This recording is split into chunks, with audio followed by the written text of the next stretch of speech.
Hey, what is up guys? Tyler here with Secureteam. Before we start today's video, I just want to give you guys a heads up.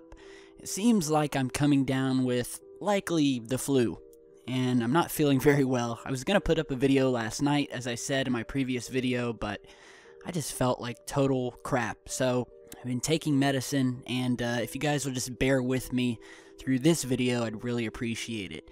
A lot of interesting stuff to talk about, so I definitely wanted to get this video up.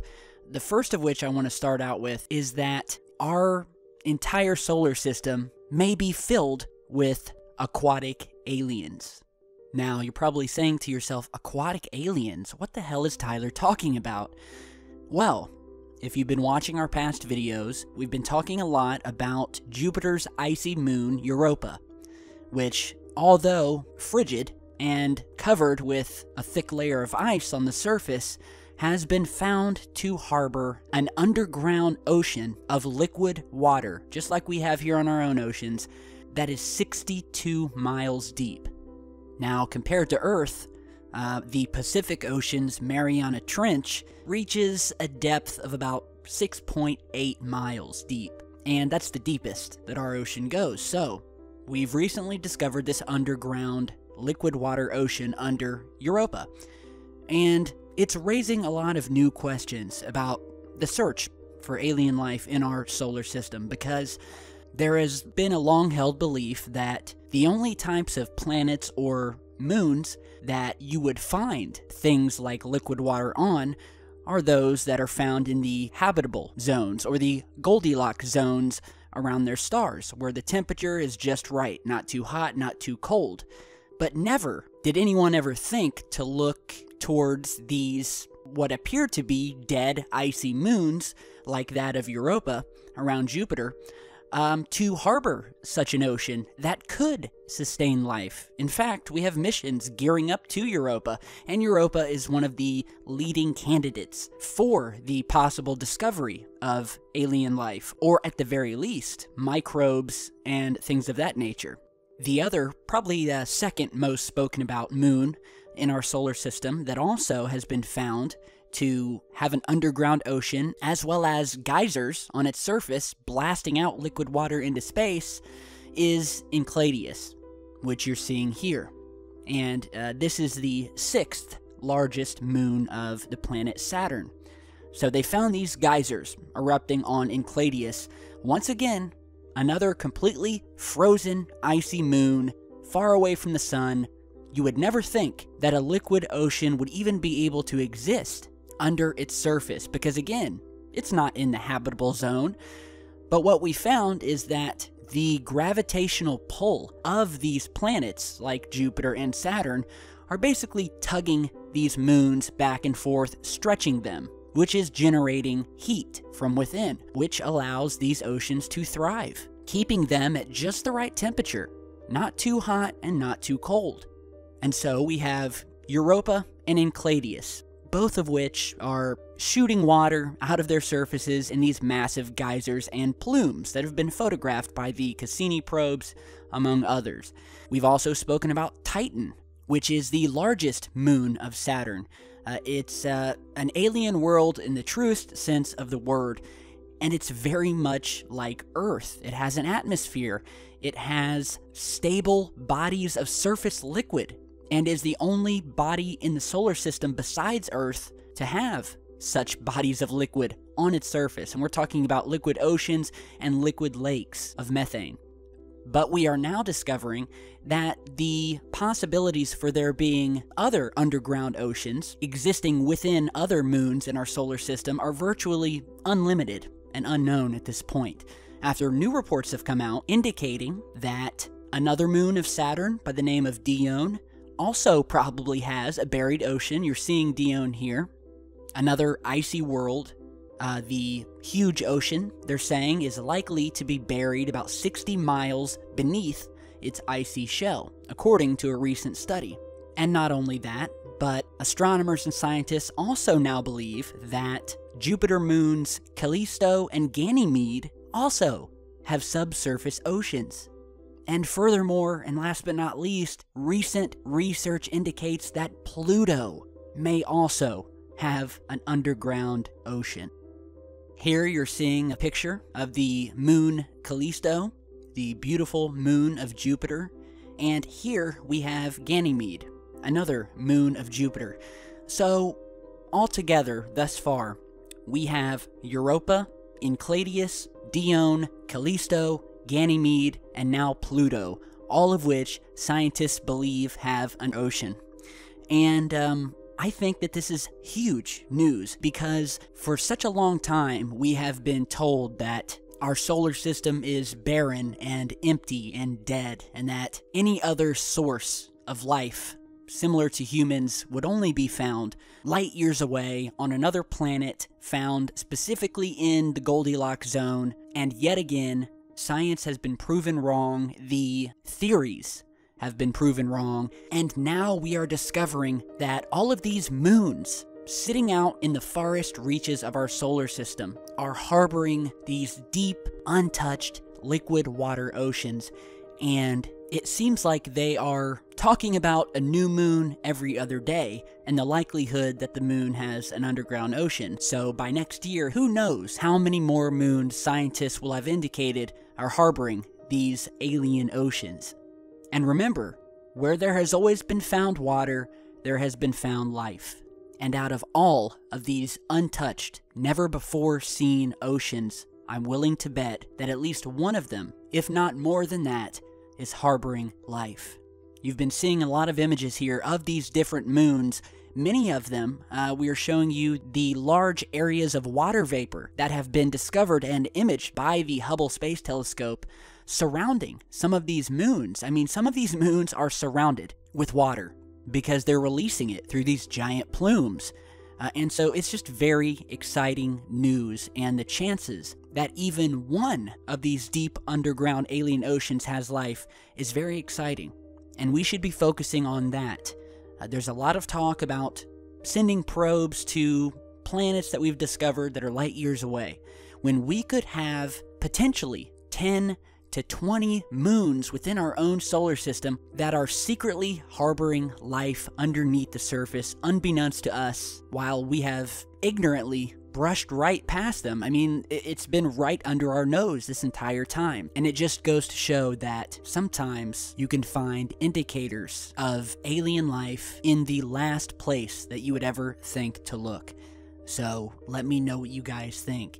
Now, we have some new UFO sightings, as well as some new NASA space shuttle footage, displaying some very anomalous activity. But first, we want to show you guys this new photograph that was sent over to us. It's been officially submitted to MUFON. You can find the link and the case number to that down in the video description. But we have this set of photographs here, captured in Guthrie, Oklahoma, of this UFO you're seeing here, caught in the distance flying over by a trail camera. So we have sort of this surveillance camera sitting here. The eyewitness stated, and I quote, "Attached are pictures taken on the Moultrie Trail camera.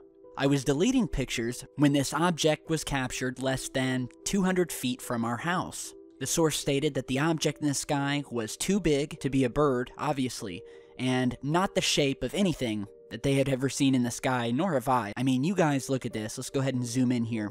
And look at this thing. This has a definite, sharp-edged, mechanical shape to it. I mean, it does not look like an animal or anything like that. I mean, it honestly looks like a ship of some sort. I mean, that's what it looks like. Where we have the pointed end here. We have the back with what look like sort of like some openings, like you would think were thrusters of some sort. And it's a shame we don't have video, but again, you guys can download and check out the images yourself, and yeah, this is very strange, does not look like anything man-made. We don't see any arms that would indicate this is a drone or anything like that, so let me know what you guys think, and anybody over Guthrie, Oklahoma on October 3rd see this thing, definitely shoot me an email. Here we're going back and forth between the images, showing where the object briefly appeared and disappeared within the same minute. So, very, very strange. Now, I want to show you guys some very strange activity captured outside of the International Space Station.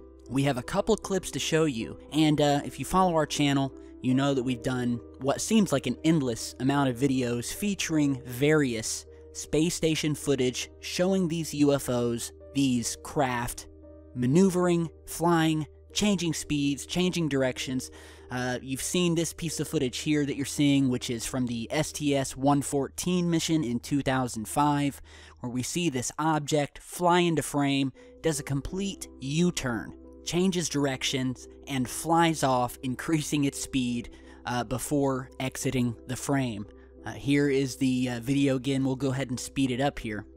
And I just want to show you guys this here. I mean, this is probably one of my favorite clips from these space missions and these STS missions because it shows a clear object changing trajectory, direction, and speed. So it's got everything we like to see going on here, all of it an indication of a controlled object under intelligent control, flying near the Earth and changing directions before blasting back out into space, and it's not one of ours, folks. And so, makes you wonder, are there any other videos that we haven't shown on this channel featuring maybe some strange activity? Well, yes, there has been. So check out these two new clips of some very strange UFO activity happening outside of the space station window. So check this out.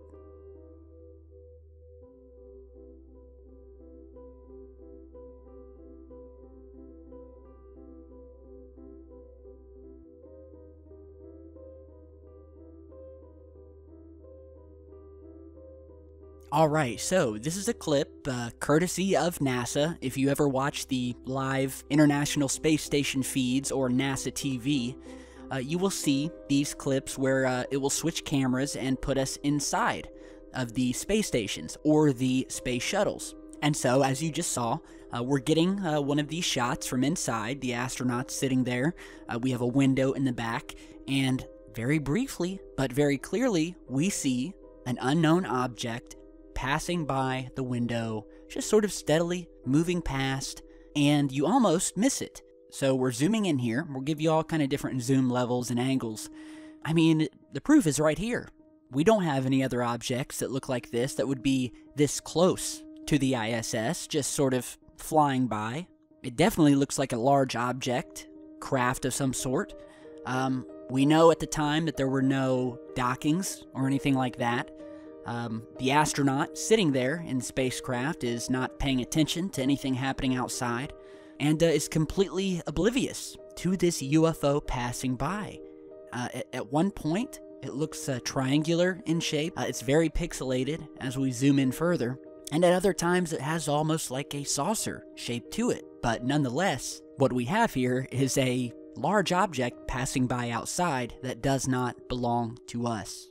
And I can tell you that this would not be a satellite or anything like that because the ISS is situated in space so that there are no other orbiting materials or satellites near it that would cause a collision or anything like that. So it's pretty self-explanatory. And yet another damaging piece of evidence of mystery activity happening out in space outside of our spacecrafts that we can add to the list. Now, another very anomalous piece of footage comes from a NASA control center where we see another UFO come onto this screen in the background and, well, go ahead and check this out.